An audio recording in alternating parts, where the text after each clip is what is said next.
Good morning, everyone, and welcome to the kickoff episode, Let's Talk, Closing the Racial Gap in STEM. I'm Martha McCabe, Executive Director of the Kansas City STEM Alliance, and on behalf of our advisory board, funders, the STEM Connect KC ecosystem leadership team, we thank you for joining us today for an enlightening and real conversation.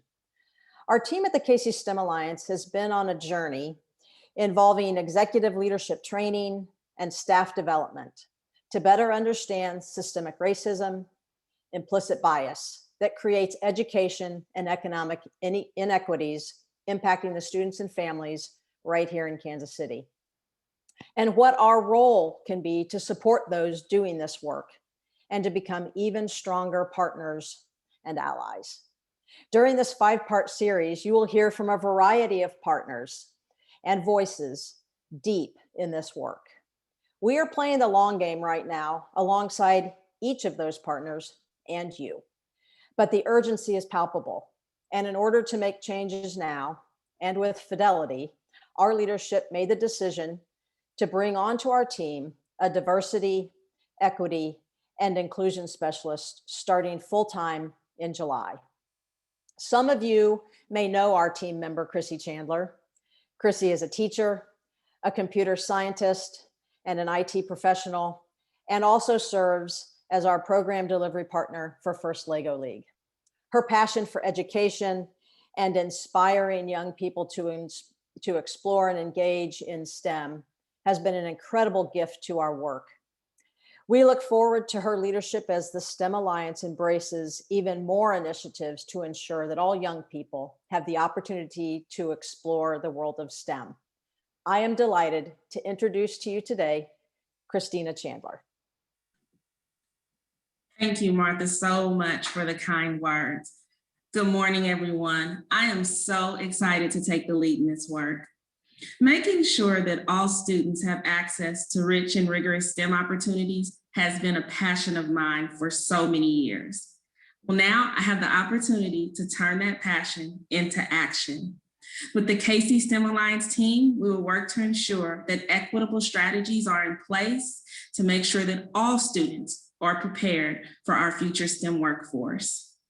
Thank you for this privilege, and I look forward to engaging with you all in this work. And now it is my privilege to introduce Andrea Ellis. She is the Director of Strategic Learning for the Kansas City Public Library, and she will moderate this series. Her work and advocacy around making sure that all students have access to diverse learning opportunities is helping move the needle forward for students across the Kansas City region. Thank you so much for your work, Andrea, and I'll hand it off to you. Thank you, Chrissy. I appreciate it. Hello, and thank you for sharing your time with us today. This is the first of 5 conversations that will be hosted every Wednesday until June 16th from 11:30 to 12:30 p.m. The focus of this series is to name and acknowledge the barriers to success in STEM for individuals of color, and to recognize and honor where there have been both systemic and personal successes in addressing these barriers. So let's do general housekeeping first. The Q&A is available. If you all have questions for any of our panelists, please feel free to put your questions there. That's going to be the easiest way for our team to find those questions and to be able to make sure they get answered. The chat is set to, you can chat with all of the panelists. So if you have anything that you want to say to the panelists, we will be able to see it. And also, if you have any resources that you want shared with all of the other participants, please also include that in the chat. We will make sure to capture all of that. And at the end of this series, we'll share it back out to everyone who has registered. Also for today, we have a graphic recorder, Ann Zimmerman, and she will come on a little bit later and after we end the conversation and share with us what she has recorded. In the next week, you will receive, all who have registered will receive a link to this recording as well as all of the bios for the panelists that are here today. And last housekeeping note, there will be an additional Q&A after we formally adjourn at 12:30 p.m. So for all of the panelists and participants, willing to stay on for another 10 minutes, we'll try to answer any questions we couldn't get during our allotted time. So welcome. As Chrissy mentioned, my name is Andrea Ellis, and I am the Director of Strategic Learning at the Kansas City Public Library. I am also a Kansas City STEM Alliance board member. I wanted to be a part of this process, first and foremost, because I just really enjoy great conversation with passionate and thoughtful people. It's true. Yet also because the majority of my career sits at the intersection of youth development, technology, specifically media production, and community engagement. As we designed this particular series, it's important that you know that we did so with great intention. We focused on race, gender, and age diversity, regional representation, so both Kansas and Missouri, and on identifying panelists that work in industry, K through 12 education, informal learning environments, ecosystem builders, and funders. And we acknowledge that there still may be missing voices. Closing the racial equity gap in STEM requires collective action. We all know that. No one organization, system, or funder can correct the issue alone. We are in this together.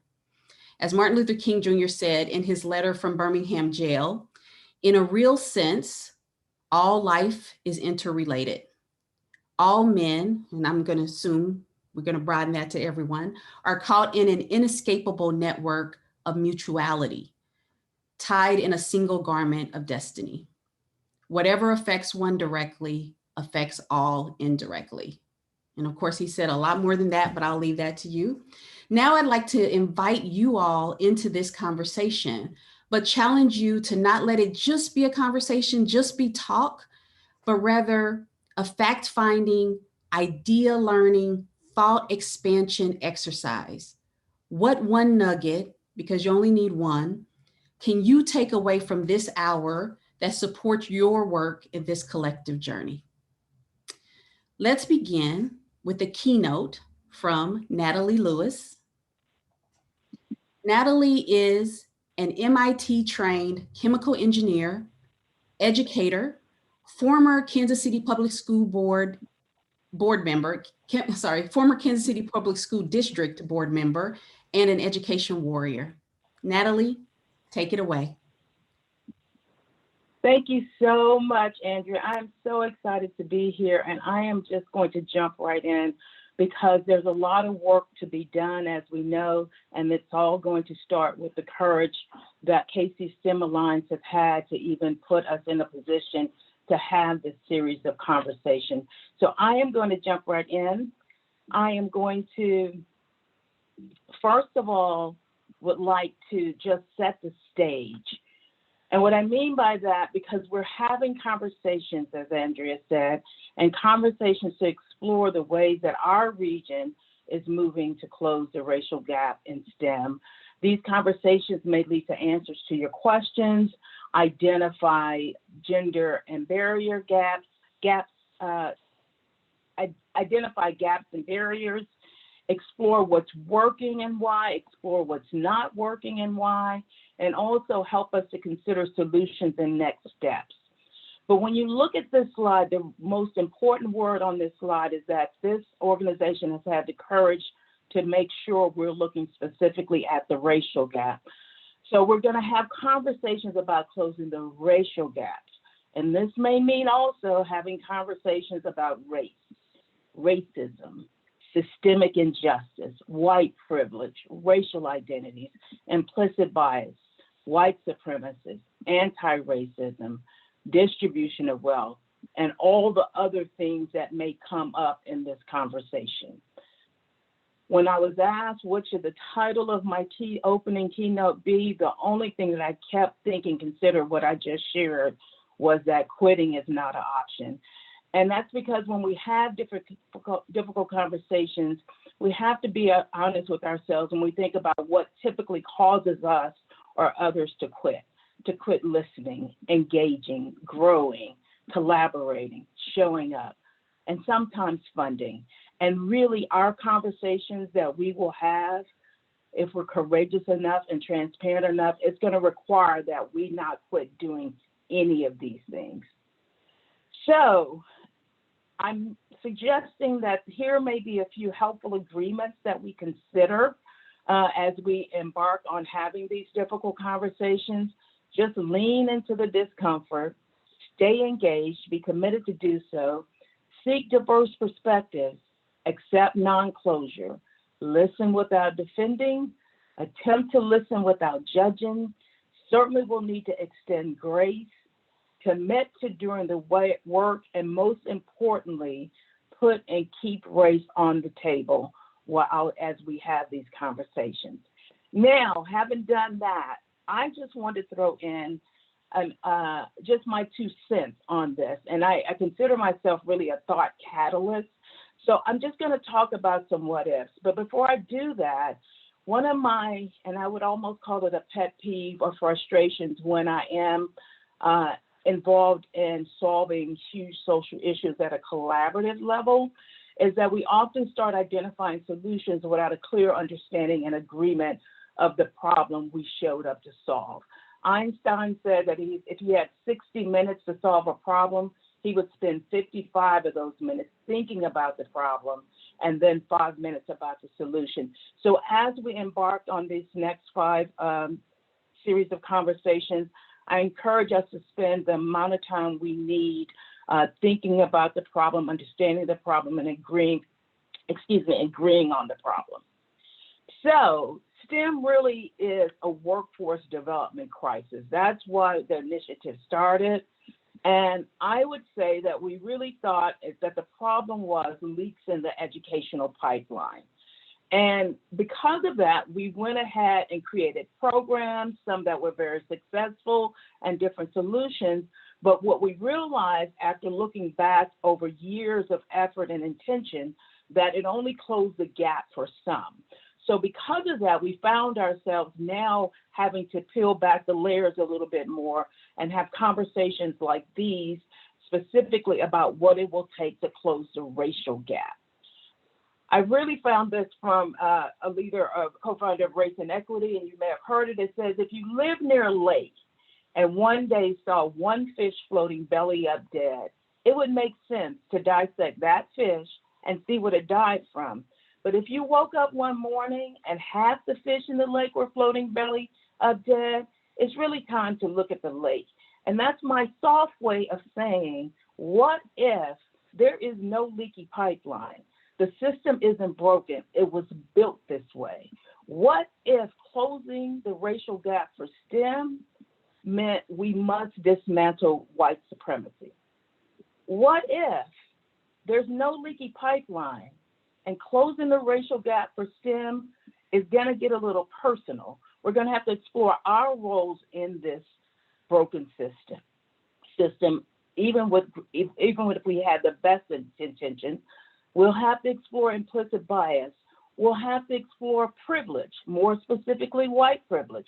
And that doesn't mean that life hasn't been hard. It means that a person's skin color wasn't the reason that it was harder. We may also have to learn how to be anti-racist. What if closing the gap in STEM for all means that instead of us just focusing on fighting for diversity and inclusion in a broken pipeline that wasn't designed for all in the first place? And yes, we will get success for a few more if we only took that approach. But what if we must dismantle exclusion because the system was not designed to include all? What if closing the racial gap in STEM for all? What if the problem we must solve isn't a workforce development crisis? What if the problem we must solve is a humanity crisis? And Nelson Mandela said to deny people their human rights is to challenge their very humanity. So I say, let's have some conversations, but remember, quitting is not an option. And thank you, and I can't wait to get started.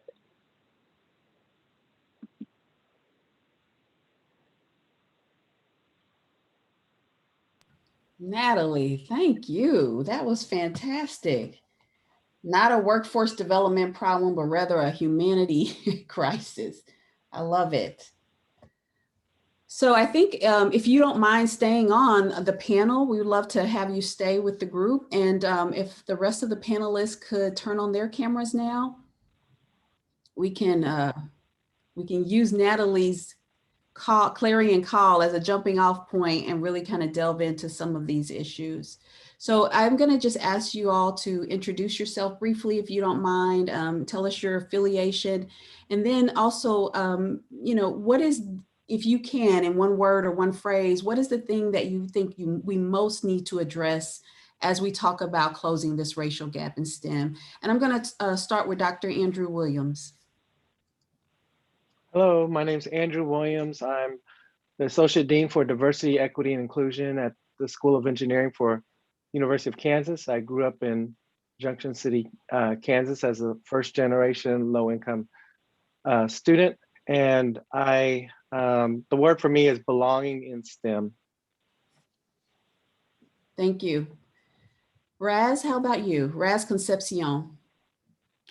My name is Raz Concepcion. I'm a computer science teacher at Wyandotte High School in Kansas City, Kansas, and using computer science and STEM to help provide economic freedom for future generations.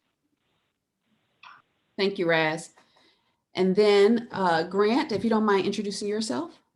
Yes, my name is Grant Lewis. I work with Honeywell for about 21 years now. I'm a graduate of Wyandotte High School. But one of the things about me is I like to see equal access to STEM resources across the city for a lot of our underserved communities. Fantastic. All right. Well, thank you and welcome everyone. So let's just jump in and, let's also feel free if you guys have questions for each other as we go along. If you hear something that really stands out, let's just take ourselves off mute and go ahead and engage in that way. And then Chrissy is also going to be trying to keep track of those questions so that afterwards we can get questions from our audience. So I am going to throw it out to Dr. Williams to begin. And I always add the doctor when somebody has that, because I know you work hard for it and you deserve it. But I know that you founded the Spelman College Spellbots. So it was the first all-female African-American international RoboCup team, right? Robotics and artificial intelligence. And I would love for you to talk a little bit about what that experience, how that experiences informs your interest in this topic of belonging in STEM, and what does that mean for you? Yeah, sure. So I've worked as an engineer. I used to work at Honeywell back when it was Allied Signal Aerospace Company, and also GE, and I spent some time at Apple. And I've always had a burden for bringing more African-American students like myself into STEM. And part of my journey, after reading the book, The Purpose-Driven Life, my wife and I decided I would try to work at an HBCU, historically Black college or university. And at the time I was working at University of Iowa. And when I went to Spelman College, there was a computer science department. And I had been doing some robotics when I was at University of Iowa. And I said, hey, let's start this robotics team and let's compete internationally. And let's try to do that. And what I wasn't trying to do was start the first all-women African-American team to compete in RoboCup. But I just wanted to give the same opportunities I wanted my daughters to have one day when they grew up. And I also wanted to make sure that they weren't putting themselves in a box about what they can and couldn't do. And what was interesting, it was 2005, around the time the then president of Harvard said that women just didn't have it. They weren't born with the same STEM capabilities as men. And that didn't go over well. And that wasn't true. And so it just so had it that year, our team competed, was selected to compete internationally against with 24 other teams. The 4 US teams that year were that competed were Carnegie Mellon University, University of Texas Austin, and University of Pennsylvania, an Ivy League school. And we were this small, historically Black college for women, just a liberal arts school. And what that showed me, but it showed the world, is that it doesn't matter your race, your gender, your background. You can compete with anyone in the world, given the opportunities and the encouragement. And that's where the whole idea behind belonging in my TED Talk comes from, is that people may say you don't belong, or either explicitly or implicitly, but we have to realize that we do belong in this field, and that we can achieve just as much as anyone else. Fantastic, thank you. And I'm curious, Raz, because you also, you've started a whole program there in Kansas City, Kansas, the Computer Science Academy that now has 250 students in it. And I know that you had talked about, STEM as economic freedom. Why do you see it in that way? I think I see it mostly in that way. One, because the job opportunities are there. Two, I grew up poor and homeless from KCK. We just moved around a lot due to poverty. And I was fortunate enough to join the Marine Corps after high school, where they taught me about computers and software development, and was able to use that, to better my life financially. And my buddies were able to do the same thing. So regardless of, their background or their prior education, my friends were able to do, and I were able to do whatever we wanted to do with that money, whereas we wouldn't have had those opportunities. So people got multiple bachelor's degrees, people started their own business, people, literally did anything they wanted to do now that they had the freedom to be able to make those choices and to pursue the passions that they had. Okay, so we're going to come back to that, but before we do, Grant, I wanted to introduce you, and I know you've been at Honeywell for a while, like a couple of decades now, right? And so what have you found that keeps you there? Kind of how did you find your way into that work, and what keeps you doing it in the industry? Well, thank you. What brought me into the work was actually my mother, and I had a conversation with her about that the other day. She saw I tore things apart at home and put them back together again. She said, "You need to go to school for that." And so I went to school for an engineering tech degree, and got that, and got in Honeywell. Didn't know what to do with that, and when I got there, there's a lot of things they do with for government that was exciting. It was fun. It was challenging, and then we also saw around there wasn't many like me. I spent many years in the department where I was the only Black in the department. And so when I saw that, it let me know that there was good money to be made, but also there's opportunity for us if we're able to get those. And so when I saw that, what I was able to do is have some conversations internally, have some conversations with people in the community, some school district people and teachers as well, and find out that there are opportunities or missing opportunities out with our students in the school districts that they're not able to see engineering classes and stuff like that at the elementary, middle school, and maybe at the high school level, depending on the school district. And so what we did was we decided to create some opportunities for these kids. We found out in KCK they didn't have enough girls in the engineering classes in 9th grade. So we created a Girls and Night program for 8th grade, where we had all 8th grade kids, all grade girls that were able to had to go to this Ignite Day.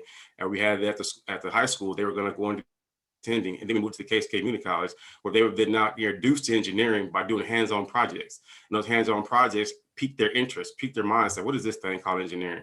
And then what they did was they signed up with a counselor to attend the engineering class next year at high school. So it was creating things like that, and I moved on to Grandview High School and Grandview Middle School, and all around the city. And I think we made some impact on young people that because they didn't have the resources before, we were able to shine a light on what engineering and STEM actually is, and then let them know what it is, and then let them pursue it by introducing it to them in a rather unique way. So I think that's what keeps me buzzing, because what we're doing, the work I'm doing, and the community work that we do, and they allow me to create those community opportunities. It does a great work in the city.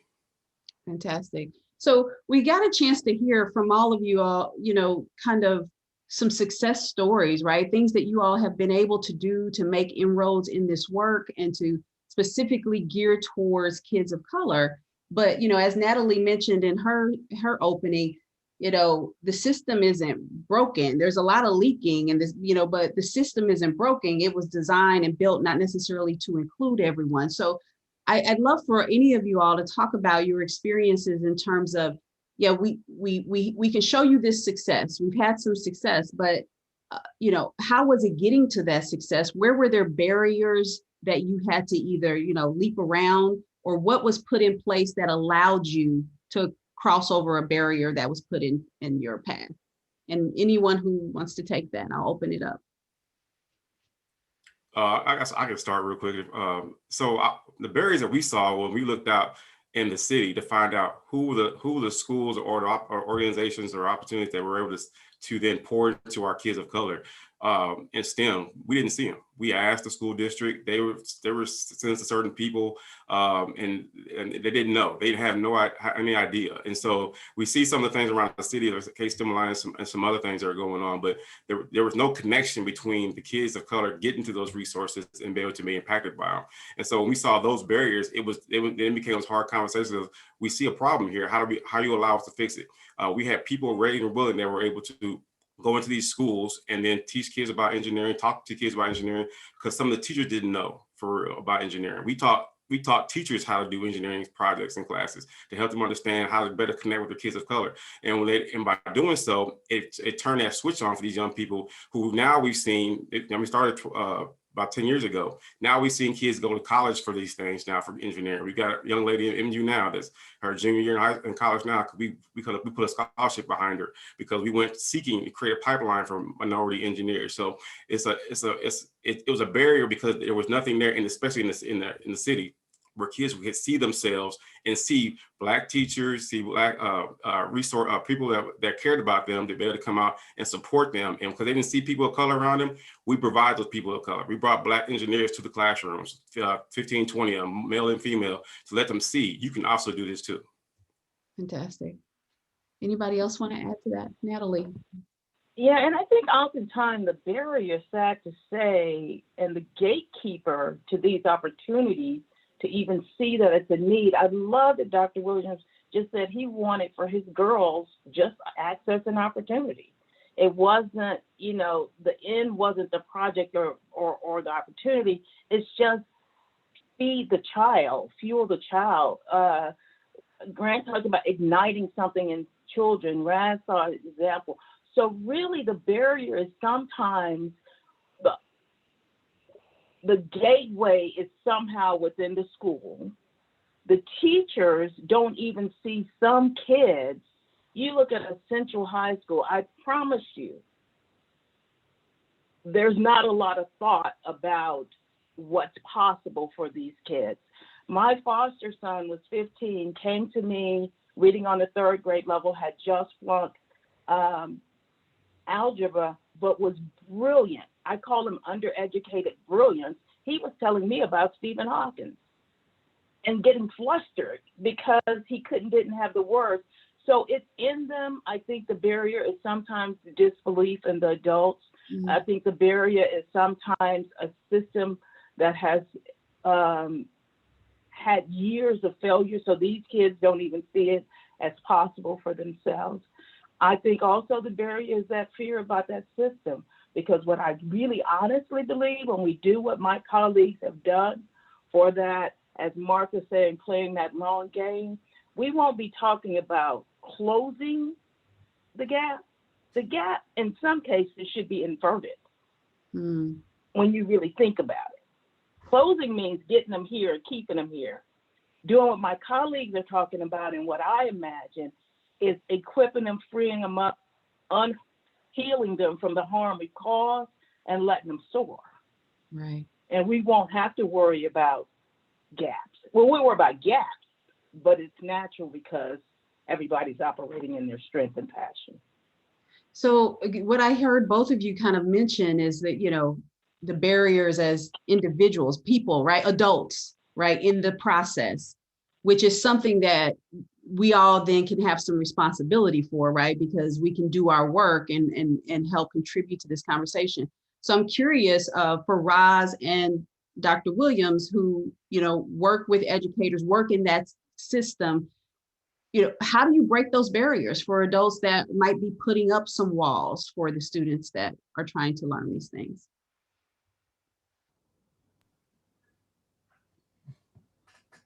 think so. So when we're talking about barriers, I think for me, growing a program from scratch, right?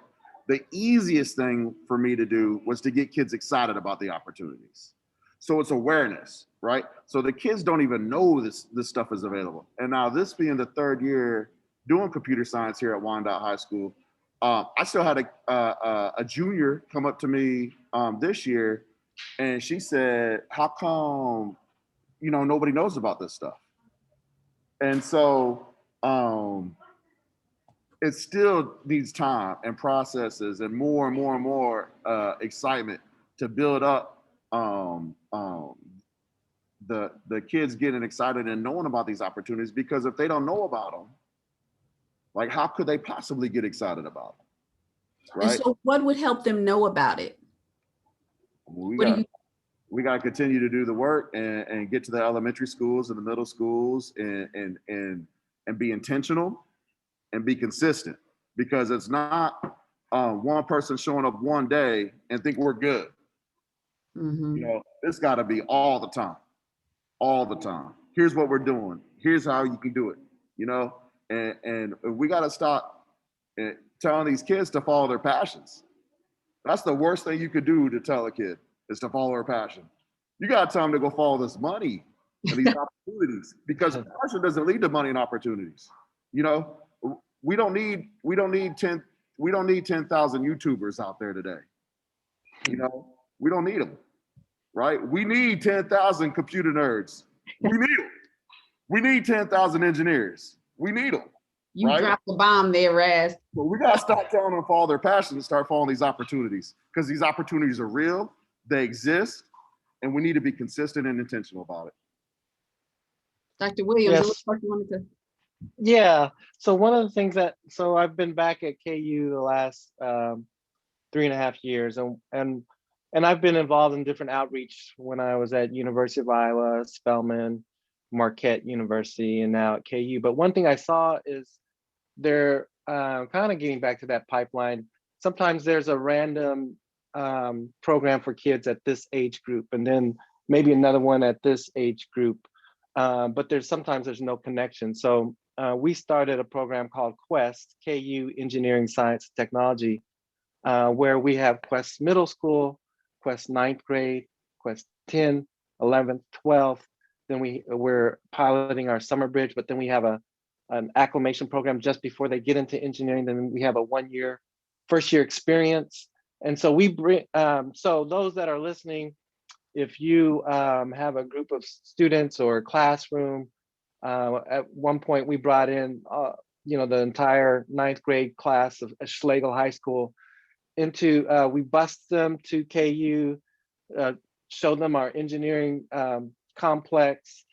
We had a student panel so they could see students that looked like them studying engineering, and ask them questions about college life, about internships, things that they're doing, get them involved in engineering design. And we have things that are catered to different age groups so that they start building an identity that they can be an engineer, because I think they need to be able to have that self-identity that they look like an engineer or a computer scientist, and that they're resilient already, given our backgrounds coming from low income families in many cases, but that they can also have confidence, the self-efficacy. So that's part of what we try to do, is expose them to role models that are close to their age, as well as to older engineers that are already working as engineers. And so if someone was actually interested in bringing their classroom out to KU, you'd be open to that. They just need to. Oh yeah.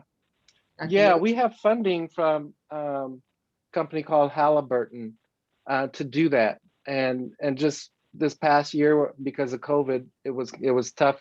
We couldn't bring people in. We did some virtual visits, but yeah, we're planning again to do that. And we would be glad to work with classes and schools to do that. Okay, thank you. So let's go back though to some more of those barriers.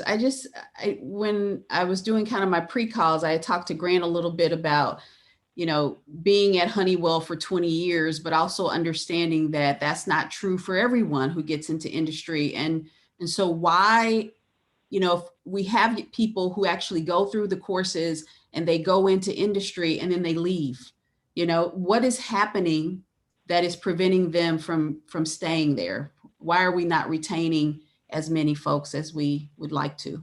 Go ahead, Grant. No, go The ahead. two Lewises are battling. Which Lewis is it going to be? I'll lead up before Dr. Lewis come behind me. I'll say this, that being in the industry for a long time, and not only with my company and being around other peers as well, what happens a lot of times is when you're at a company and you want to advance and you don't see yourself advancing, and you see your peers around you advancing, and you can't find out why you can't advance, you can't promote, you can't take leadership roles as a manager and those type of things. You start looking at what's around you, what's going on, and you start seeing peers just like you of color are going through some of the same problems. And so, and then you look up the tree, and you don't see any color up the tree. You don't see anybody that looks like you up the tree. So what it does for you, it tells you that I don't see myself being successful here because the company doesn't value success as far as color goes. And so when I look at myself, I say, well, let me look at other companies who has a more diverse tree of representation of their leadership. And now I feel more excited and engaged and feel like this company values my talent, my skill set. And so a lot of time what happens is when we see ourselves not being promoted and not having opportunities like that, we go seek other places. And fortunately, with the STEM background, you can go other places. Your talent can go anywhere you want to go with that degree because there's people looking for that degree. We can't graduate enough EE engineers because there's too many jobs out here and we can't graduate enough to fill them. And so there's roles everywhere. It's just, so I like to make people want to stay at their company for a while, but they don't see themselves in progression in that company and see the company doesn't look like it favors diversity, then I'm going to go find someone else that does it and then get paid to do it as well. Thanks. Natalie? And I really was trying to jump in there and build on really what Grant is saying, because I was that engineer. We're talking MIT chemical engineer that decided she didn't want to be an engineer anymore. But really for me and Raz, I just kind of cringed a little bit when you said tell kids to stop pursuing their passion. They need to know, I live a passion-driven life. So I think that too often when you talk to people, they don't even know what their passions are anymore. They're just dulled out. I think passion is important. It's excitement, it's learned, all that. But it's also how do you utilize your passion if you had to incorporate it in earning a living? How can you have both kind of things? I ended up getting out of chemical engineering because I found out that I had a very creative side. I never knew, because it's an undergraduate degree, you're taking courses, I never knew I could be creating in that it was creativity. So sometimes people get out of it because they don't like the job they chose, or, there's a million things a chemical engineer could be doing, but now I needed to earn a living. I didn't like the job I had. I didn't even know where to go seek and be exposed to those other things. So I got an MBA and went into consumer marketing. Right. But it serves me, because now fighting this fight in education, that's systemic thinking, but I'm a very free spirit. I live my life. It's not a fill in the blank life. So we have to understand that different individuals are wired differently. Mm-hmm. Sometimes passion works for some. Sometimes it's the passion that makes you go get a career that funds and feeds you and fuels you to be able to go do this over here. So I think there's a number of different reasons people get in and don't stay in. And it's just the nature of it. So, it's almost like if I had been part of some of those programs that Raz is talking about, that the other ones, the Ignite programs, the different programs that, and like Dr. Williams, I would have been introduced early enough to the different variables that by the time I chose what type of engineering, I would have chosen one that was more in alignment with my skill set. And I totally agree with you about the passion. And that's what I was saying at the very beginning, is that these STEM jobs provide opportunity, financial freedom for kids to be able to follow their passions. So I have a kid come up to me and say, man, I love working on cars. Man, that's outstanding. You're really good at this computer thing. Do this. You could buy a house with 3-car garage and put whatever 3 cars you want to work on, in that garage, in those garages, And so providing the financial freedom for them to be able to follow any passions. Kid's really into sports. He loves the NBA. He's 4 foot tall, but he's really good at this computer thing. Man, he could go live in Oklahoma and be a season ticket holder to the Oklahoma City Thunder and be able to experience that 100 times a year, So I'm, following your passion, but really following these opportunities, and being passionate about the opportunities is important. And I totally agree with you. You're talking about being strategic about how you use and leverage specifically these kind of opportunities, right? Yeah. So that is a narrative and potential conversation. Let me just add this. So Brad, I will say extend it a little bit further. So that kid that loves cars, go get a mechanical engineering degree and go work for Chrysler and design cars. That kid that loves is an athlete and loves sports, go figure out the science in sports. And that's another thing that I think we can do better of as an industry in talking about STEM. There's science in fashion. You have some, we can develop diapers, we can develop shoes, we can develop equipment, sports equipment. So I'm just saying, just blend it and look a little bit further to blend maybe 2 things. Dr. Williams, Yeah. As a parent of 3 children, I did what Natalie was just saying. My son was interested in animation, and like Toy Story, and I said, well, why don't you do computer science? Because a lot of that's just programming, and you can get your artistic things related to that. My youngest daughter, she liked art, and up until she was a senior, she was taking AP art, and I took her on a college visit to KU. Well, this is when we lived in Wisconsin, and I said, the professor talked to her about, well, with architectural engineering, you can use the art and the engineering, and you can build things. And she was also interested in, being a nurse, and he said, well, you could build hospitals, or you could build schools. And so now she's studying architectural engineering. She has internship at HNTB in Kansas City. My son works at a very well-known company in Kansas City. I'm not going to say because there's an issue that Grant brought up that I want to bring up related to him.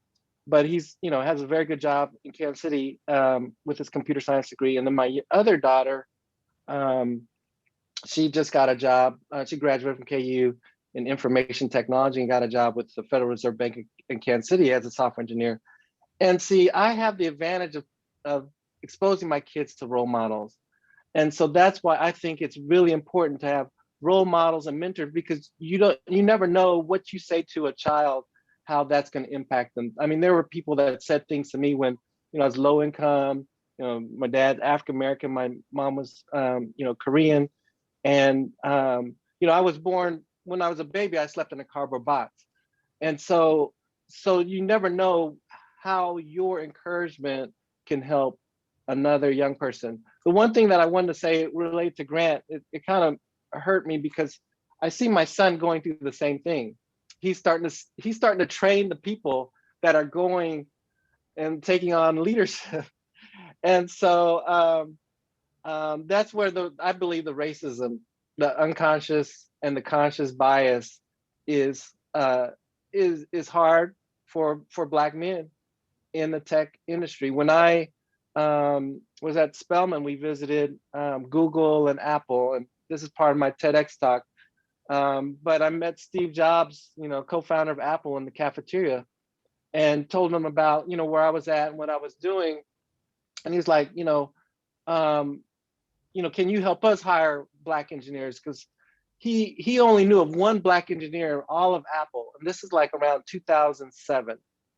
And so he ended up hiring me as their first senior engineering diversity manager. For one thing, they were just looking at the regular places. They were going to the MITs, there's not a lot of Natalies at MIT. There's more probably now, but there's not that many Black students at MIT or Stanford. There are some, I'm not saying there's none, but not as much as you'll find at Spelman or Morehouse or FAMU. And so they weren't going to the HBCUs. I mean, so HBCUs make up about 25% of all, Black engineers that work in the United States.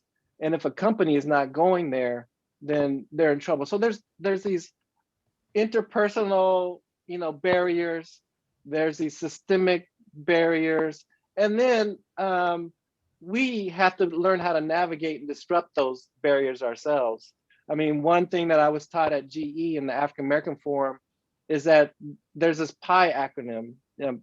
P stands for performance, E stands for exposure, and I stands for image. So no one told me that, everyone's going to assume that you're going to perform, but it's the image, how you dress, how often, how early you come to work, and the exposure. Do you volunteer with the other managers and leaders on these different projects? Do you play golf? Yeah. So if you don't play golf, do you learn how to play golf? So those are the kinds of things that I think are helpful to have mentors as people have to navigate and disrupt the bias that they experience, every day. So I'm going to jump in. I'm sorry. This was really great. And of course, we only have an hour for this. We're trying to get people in their lunch in and out. But this has been really good information. But I think what would be wonderful now is to go to questions actually from our participants. So Chrissy's going to jump on and throw out a few questions for you all so we can have some exchange. I have a lot of great questions. So for our participants, if I don't get to your question in this session, we will continue the discussion in the extended discussion after this. So this question is for everyone. Whose responsibility is it to teach the students how to link their passions to career opportunities? And who is in the best position to provide those opportunities? Okay, I'll say this. When we tried to create, looked at opportunities and dive into passion, there's a disconnect with the teachers, as Natalie said earlier, that didn't even care about the students and their passion for like STEM. One school district representation told me, I asked about engineering courses, they told me they don't push engineering because they don't see their kids going to engineering. And that was the district. And so because of that, I think you need people that care in the schools. You need people like the Razes that care to help promote it. There's a Mr. Watson at Grandview Middle School who allowed us to come into the classroom after school for 40 kids to teach engineering and teach soft skills at the same time to 8th graders, 6th, 7th, 8th graders. You need people who have passion and desire in the classrooms that care about your student, but he was the only Black teacher at the school. So a Black male teacher at the school. So you need people inside of diverse backgrounds to be able to come in to care about your diverse students, to then push their passions in front of them. You need people that care within your schools. Yeah, thank you, Grant. That's great. I'm going to move on to the next question. And this one is for Dr. Lewis. What do you do when you feel like quitting? Grant, are they talking? Okay, I'm not Dr. Lewis yet. So I'm sorry, Miss Natalie Lewis. Miss Natalie Lewis, that one's for you. You know what? I seek advice from mentors, and I coined this. I looked it up, but I used it to get them to say yes. I have flash mentors. I go to people. I ask people that I see, what do you do when you get tired? I remind myself of the why, but also I expect to want to quit. So that's the thing about it. I no longer react to that feeling because I expect that I'm going to get weary, I'm going to want to quit. And that's why I said quitting is not an option. But sometimes I want to quit all the time. But then I have to see, am I quitting because I'm tired and I'm discouraged, or am I quitting wanting to stop because it's not what I'm supposed to be doing and I'm in an avenue? But, I want to quit all the time, but, some prayer helps, reminding myself of the goal, and talking to others, because I remember hearing this phrase, people don't quit because of what happened to them. People quit because no one told them. that it was going to happen or to expect it. But it's a lot of reading, it's a lot of affirmations, it's a lot of just reminding myself of why I do what I do. And if you think about the children and you think about it from a humanity perspective, you can easily say, I don't care if IBM gets all its engineers, but you can't easily say, I don't care if students are harmed by the education system and not nurtured to thrive. Yeah, absolutely. Thank you. And then we have time for just one more question. And this one's for Raz. You mentioned education is the key to access. Can you sum up in just a few words? What is another key? Another key to access, it's the soft skills that, I think Grant hit it on earlier, and Dr. Williams talked about with the pie. I wrote down pie so I could talk to the kids about that.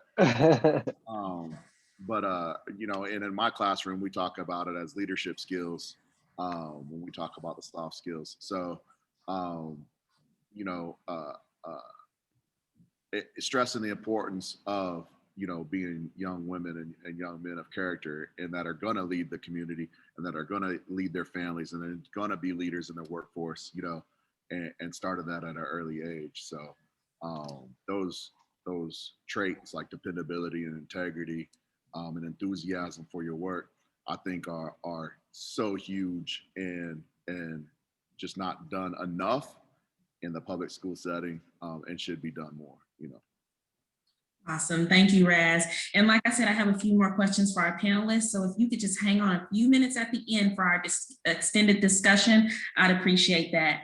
But right now, I want to introduce Ann Zimmerman. She is in charge of our strategic planning for the KC STEM Alliance, and she is going to show a graphic recording that she's been doing throughout this discussion. Take it away, Ann.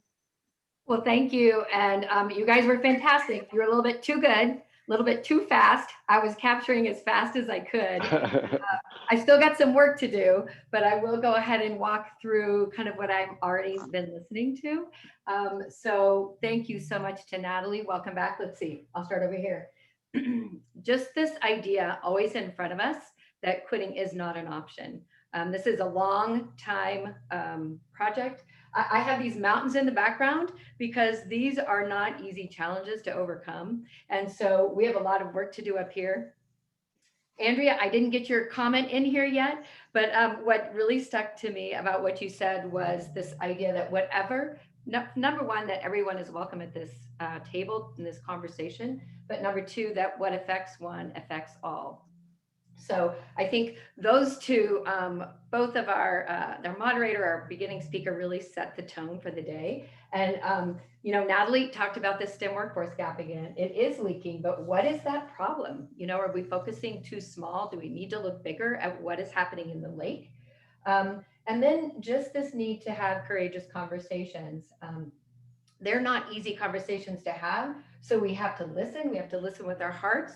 We have to lean into this discomfort. Today's a rainy day. So of course, luckily we don't have a tornado right now in Kansas City. I think we're working towards finding a more calm weather pattern. And then just this idea of dismantling the walls.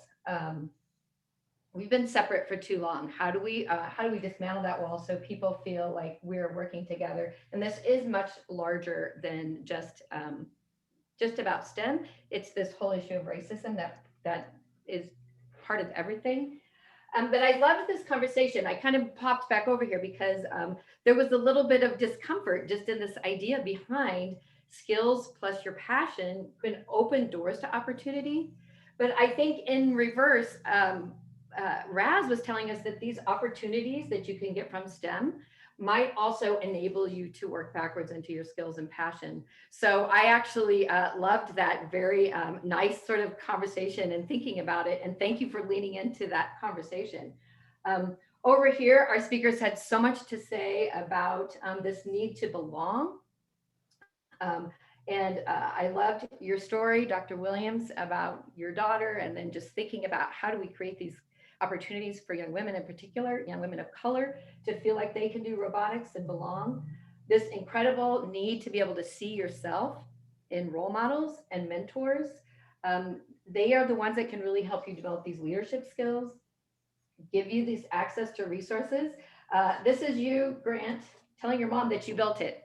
And while you didn't say this, your story was a wonderful reminder of the role of parents in this work and helping your children really understand that they can do it. STEM is for them. And that's this whole part down here about how do we build a STEM identity? And Dr. Williams talked about how do we give them the next step? So if we're working with them in elementary, give them that middle school step, give them the high school step, bring them into college, make them feel every step of the way that they can do it. Economic freedom. Sometimes it is all about the money, and sometimes that does get young people's attention. So there are wonderful jobs in technology right now. There is money to be had that can allow you to follow your passions, develop new passions, and that provides more access and opportunity. But this is another thing about, our young people of color don't always know what these options are, what these opportunities are. So how can we be intentional and consistent to build awareness of all these opportunities? A couple of comments about barriers. How do we help them connect with other mentors, people of color that can show them that it is possible, that they have to be able to see themselves in this work, that they can aspire to these roles. And that no matter what we do, there will always be conscious and unconscious bias. And, one of the members of our team talks about this perceptions of disinterest. And we too often are the gatekeepers and telling them that they're not ready, and they are ready. So how do we help build that identity so that they can step into education, a future career path in STEM? So that was really fast. And I need to finish coloring in, fill in a couple of gaps, but wonderful conversation today. Thank you for letting me be here. And I'll turn it back to Andrea. Thank you, Anne. I'm waiting for my video to allow me to come on here. Terry is telling me I can't. So I'm gonna, because I really think there's so many more really great questions to ask of our panelists. So I want us to go ahead and get to the Q&A that happens after we formally adjourn.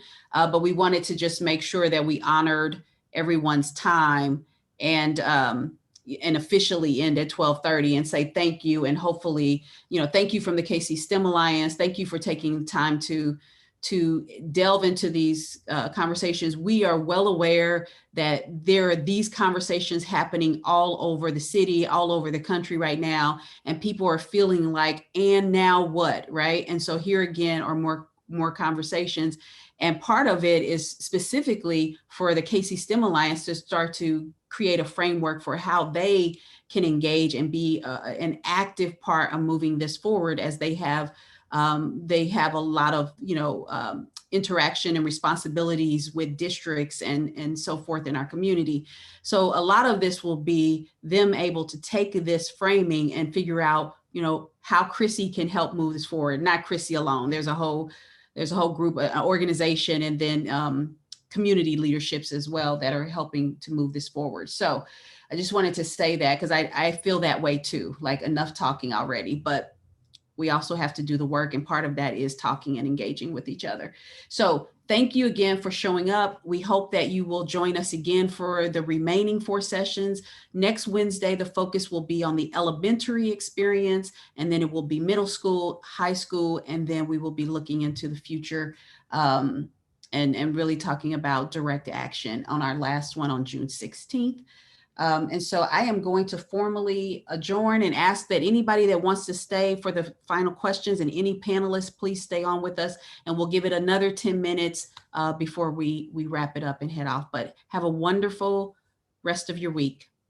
Goodbye.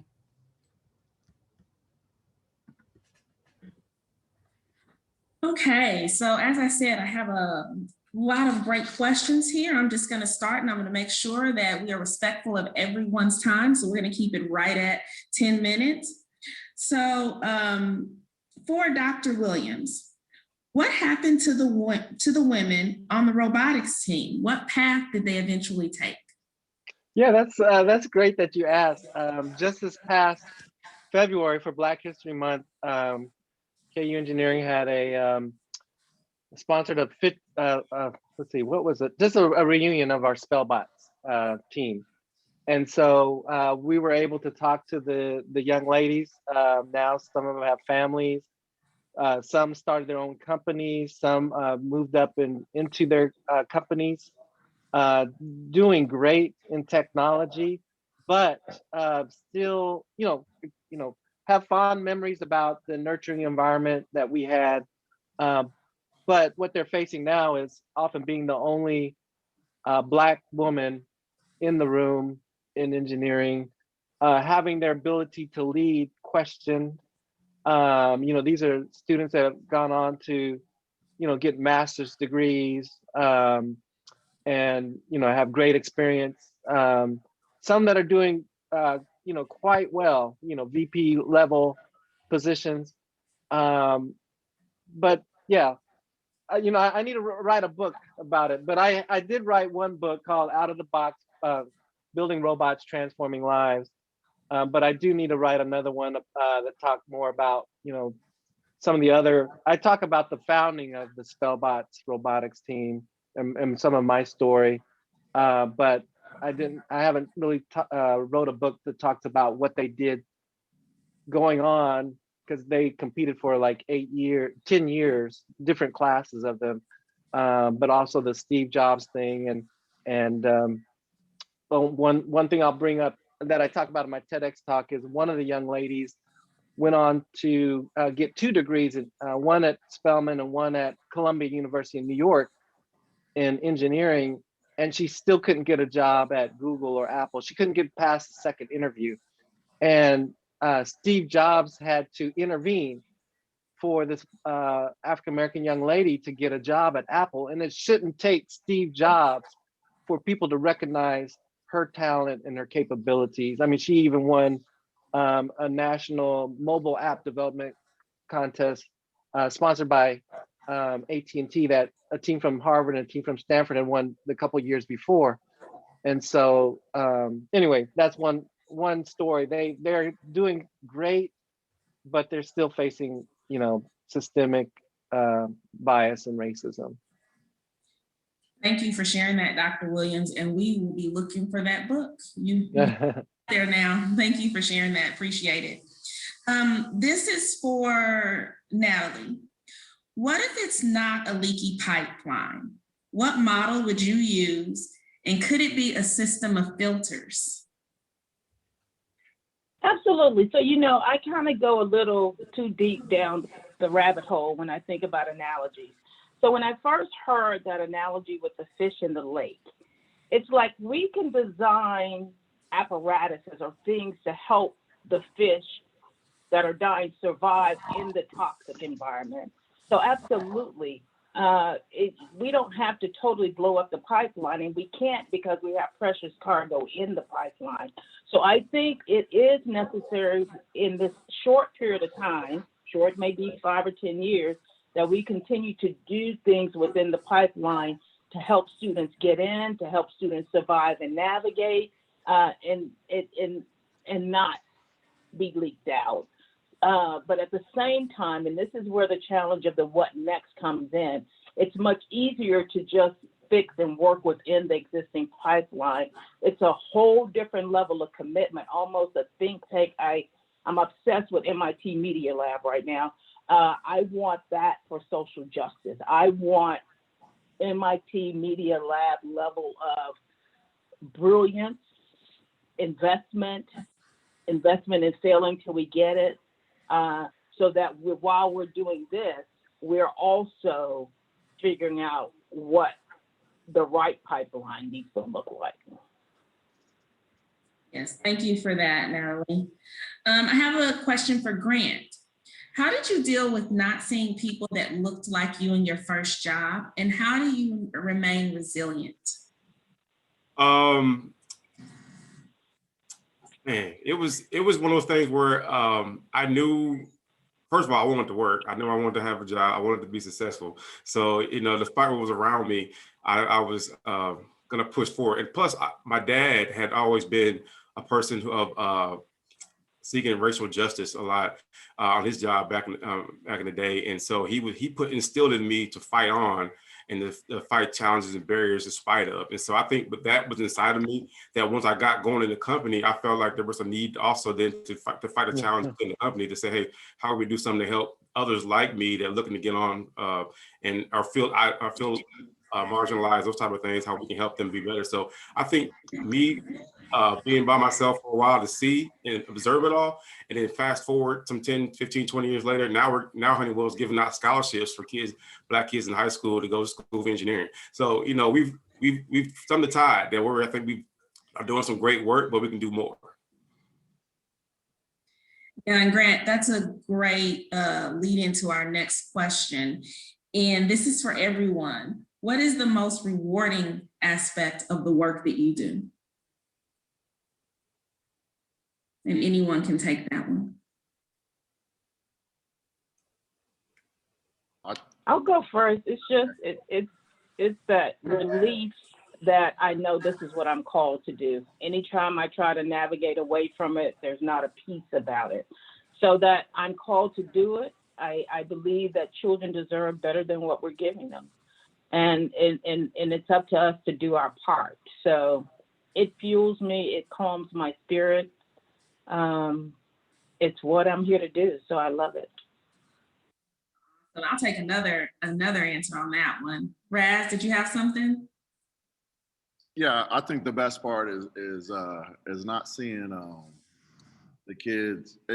It's seeing the kids grow, but way past high school. Like seeing kids turn into young, responsible men and women. You know, seeing kids. You know, God, I'm getting old, but seeing kids. You know, you become great fathers and great mothers. You know, and leaders of the community. You know, seeing that is awesome. You know, and there's no like greater sense of wondering if I did a good job or not, because 10 years down the road, these kids are going to prove that, you know, that they're amazing, you know, and it's just awesome to see. It's awesome to see. Can I add too? Yes, absolutely. Yeah. So my greatest joy is helping these students succeed and, you know, get their degrees. And also just as a parent, just to see, you know, the benefits that they're reaping, my children are reaping from a STEM education. I just want to do a shout out to, I saw someone from Federal Reserve Bank of Kansas City, where my daughter is working as a software engineer, and she's a mentor of my daughter, and my daughter's in a great program, and she's being developed and trained, and so I just want to say a thank you to that person and that company. And I hope everyone has a mentor like this person is for my daughter. Thank you, Dr. Williams. Appreciate that. And then one final question. We have time for one more, and this is for anyone that wants to answer. What has been your biggest lesson learned in this journey to close the racial STEM gap? That's easy for me. Feed your counselors, man. Got to get them high school counselors donuts so they can keep plugging kids into the classroom, man. Feed the counselors. Yeah, that is absolutely true. I would say, trying to find a good word to say, but I'll say it like this: there's not enough understanding and for our young people of what STEM is and the capabilities of it, that when you start to talk to these kids about it, there are a lot of eyes burst open and their brains explode, because now they say, oh, I can do some things. And we don't have enough of that going on within our schools and to let our kids know you can be this, you can take this on and be great with it. I think we're just too close to the status quo. Doctors, lawyers, stuff like that, where you can, or, you know, assemblymen, whatever it may be. But you can also do some things for trade and own your own business, stuff like STEM, own your own business, stuff like that. So I don't think we didn't do our job to make sure not only the schools are doing it, but industry. We're going back to the schools as being a mentor, which I am, going back to the schools, let them know, hey, you can do this. I'm gonna pour into you. I'm gonna be consistent. I'm gonna come and show you what you can do. I'm gonna bring you on my job so you can kind of see what we do. And then I'm gonna try to pour into you. And then those kids become advocates for your system, your program, and then they become mentors along the way as well. So it's creating a pipeline, and you can't create a pipeline if you don't get involved on the train. So yeah. Absolutely. Thank you all so much for your insight and feedback. This was excellent. We are right here at 12:40, so I'm going to go ahead and informally adjourn the last portion of our discussion. Thank you all so much for staying on and listening to our panelists, and we hope to see you next week for our next session on elementary education. Thank you all. Thank you. thank you.